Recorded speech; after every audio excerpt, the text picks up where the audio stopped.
नमस्कार, मैं सुनील चतुर्वेदी और आप देख रहे हैं नेशन नाउ समाचार पर उत्तर प्रदेश की बड़ी खबरें। रायबरेली में जिलाधिकारी हर्षिता माथुर ने एसआईआर के तहत आधा दर्जन से अधिक बूथों का निरीक्षण किया।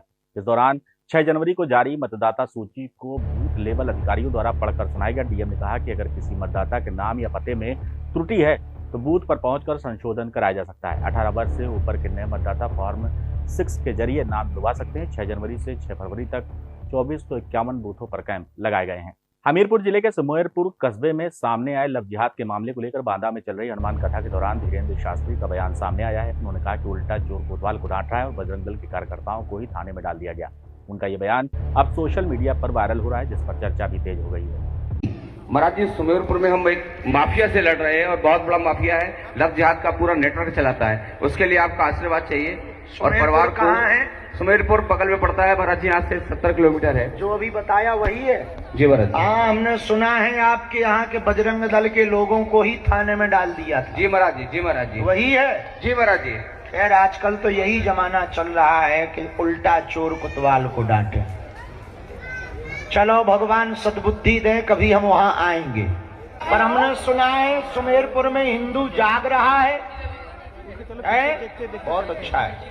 वहाँ की प्रशासन को भी मदद करना चाहिए और लव जिहाद करने वालों की ठटरी और गठरी बांधनी चाहिए। यदि प्रशासन में रहने वाले लोग किसी के इशारों पर, किसी के कहने पर ऐसा नहीं कर रहे तो वो दिन दूर नहीं है जब प्रशासन वालों की बच्चियां भी लव जिहाद में फंसेंगी। अमेठी के एक दिवसीय दौरे पर पहुंचे राज्यसभा सांसद अमरपाल मौर्य ने बाजार शुक्ल के हुसैनपुर में आयोजित कार्यक्रम में हिस्सा लिया। उन्होंने विकसित भारत जी राम जी योजना को लेकर चौपाल में गांव वालों से संवाद किया। इस दौरान सांसद ने कांग्रेस पार्टी पर निशाना साधा और कहा कि 70 वर्षों तक कांग्रेस ने केवल शोषण किया, जबकि मौजूदा सरकार में योजनाओं का लाभ सीधे जनता तक पहुंच रहा है। नरेंद्र मोदी सरकार जी ने जो विकसित भारत जी राम जी हम सब जो है कानून लेकर के आए हैं और जिसके तहत गांव के उन समाज में काम करने वाले छोटे किसान हैं या मजदूर हैं, जो रोजगार की गारंटी का विषय है, उसी के तहत आज ये ग्राम चौपाल थी। उस ग्राम चौपाल के माध्यम से हमने सीधा गांव के लोगों से संवाद किया है और उसके अंतर्गत जो प्रावधान है सरकार ने हमारे किए हैं काम करने की दृष्टि से मजदूरों के लिए, विकसित भारत जी राम जी जो कानून के अंतर्गत क्या क्या हम सबको जो है लाभ है उसकी हमने चर्चा किया है। कांग्रेस के लोग कहते हैं जो जी राम जी योजना है ये मनरेगा को पूरी तरीके से समाप्त करने के लिए चाल चली जा रही है। जो बजट की बात की जाए या जो मजदूरों को अधिकार था उसका हनन किया जा रहा है। कांग्रेस को उनको सबसे बड़ी समस्या है, उनके 1000 परिवारों के घर के नाम से योजनाएं चलती हैं, हजारों से ज्यादा, और एक राम जी के नाम पे अगर योजना चल गई है तो सबसे बड़ा जो है उनको आफत हो गया है। उनको राम से क्या प्रॉब्लम है? और भारतीय जनता पार्टी की सरकार ने 70 सालों तक जो कांग्रेस ने जो है लूटा, उन्हीं के प्रधानमंत्री कहा करते थे कि हम 100 रुपया भेजते हैं तो 15 पैसे पहुंचता है। आज नरेंद्र मोदी सरकार की गारंटी है कि 100% हम डिलीवरी करने की क्षमता रखते हैं। लेकिन कांग्रेस के सांसद जो यहाँ के उन्होंने कहा है कि देखा जाए तो जो मनरेगा का मजदूरी के साथ जो मटेरियल का पैसा है वो भी पूर्ति अभी बकाया है, लोगों को मिल नहीं पाया। एक परिवार की जिम्मेदारियों में ही अपना जीवन का आनंद ले, वो समाज का भला नहीं कर सकता। उन्होंने कांग्रेस के सांसद ने अभी मीटिंग किया था, उन्होंने कहा था कि सिर्फ 1073 ऐसे परिवार हैं जिसको सिर्फ अभी तक मनरेगा के तहत जिसको आप लोगों ने जी राम जी बना दिया, उनको रोजगार मिला है। ऐसे में आपने 125 दिन रखा है, कैसे उसका कायम रखेंगे? इन कांग्रेस को लोगों को समझना चाहिए कि 70 सालों तो फर्रुखाबाद रेलवे स्टेशन पर कालिंदी एक्सप्रेस में बम होने की सूचना से हड़कंप मच गया। सूचना मिलते ही ASP, CO, RPF, dog squad और बम निरोधक दस्ते ने ट्रेन को घेर लिया। यात्रियों को उतारकर करीब 2 घंटे तक ट्रेन की सघन तलाशी ली गई। जांच में कोई संदिग्ध वस्तु नहीं मिली। सूचना देने वाले युवक को हिरासत में लेकर पूछताछ की जा रही है।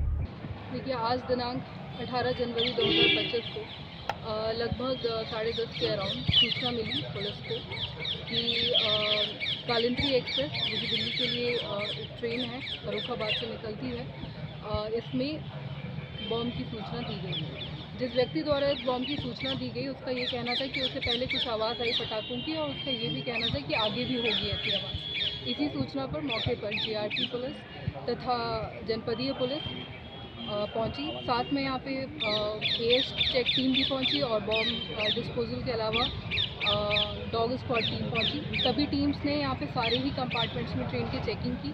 चेकिंग के दौरान कुछ भी यहाँ पे सस्पिशियस नहीं मिला है।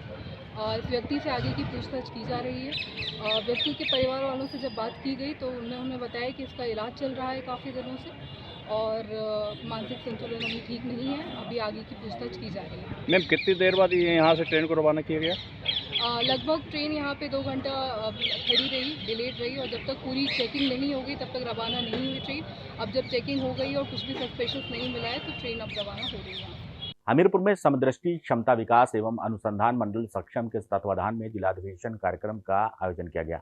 इस कार्यक्रम में जिले के विभिन्न क्षेत्रों से बड़ी संख्या में दिव्यांग जन शामिल हुए। अधिवेशन में अतिथियों ने दिव्यांगजनों की प्रतिभा, आत्मनिर्भरता और समाज में उनकी भूमिका पर विचार रखे हैं। साथ ही उनके सर्वांगीण विकास के लिए सहयोग और संवेदनशीलता का संदेश दिया गया। कार्यक्रम का समापन शांति पाठ के साथ हुआ। श्रावस्ती जिले के सिरसैया थाना क्षेत्र में सड़क किनारे एक बुजुर्ग का शव संदिग्ध परिस्थितियों में मिला। ग्रामीणों की सूचना पर पुलिस मौके पर गई और शव का पंचनामा भरकर पोस्टमार्टम के लिए भेज दिया। पुलिस आगे की कार्रवाई कर रही है। हमीरपुर जिले में 40 वर्षों बाद परिवार में बेटी के जन्म पर अनोखा जश्न मनाया गया। 12 स्कॉर्पियो गाड़ियों और डीजे के साथ नवजात को घर लाया गया। खेती और मजदूरी पर निर्भर क्षेत्र में ये जश्न सामाजिक सोच में बदलाव का प्रतीक बना। परिवार ने बेटी को बोझ नहीं बल्कि खुशियों का कारण बताया, जिसे स्थानीय लोगों ने सराहा है। सीतापुर के सीएससी पिसावा में सरकारी दवाओं के दुरुपयोग और ब्लैक मार्केट में बिक्री के आरोप सामने आए हैं। आरोप है कि बिना एक्सपायरी की दवाएं कचरे में फेंकी जा रही हैं। सीएससी अधीक्षक ने दवाओं को अपने केंद्र की नहीं बताया। मामला जांच का विषय बन गया और प्रशासनिक कार्रवाई की मांग भी उठ रही है। वाराणसी के मणिकर्णिका घाट रेनोवेशन विवाद में आम आदमी पार्टी के राज्यसभा सांसद संजय सिंह पर एफआईआर दर्ज होने के बाद उन्होंने पलटवार किया है। संजय सिंह ने कहा कि उन्हें मुकदमों से डराया नहीं जा सकता। एफआईआर सोशल मीडिया पर भ्रामक और एआई जनरेटेड फोटो वीडियो साझा करने के आरोप में दर्ज हुई है, जिससे धार्मिक भावनाओं को आहत करने की बात कही गई है। आगरा के सिकंदरा थाना क्षेत्र में सड़क हादसे में DBVNL के जेई शैलेंद्र सिंह की मौत हो गई। देर रात बस से उतरने के बाद सड़क पार करते समय यह हादसा हो गया। ट्रक चालक मौके से भाग गया।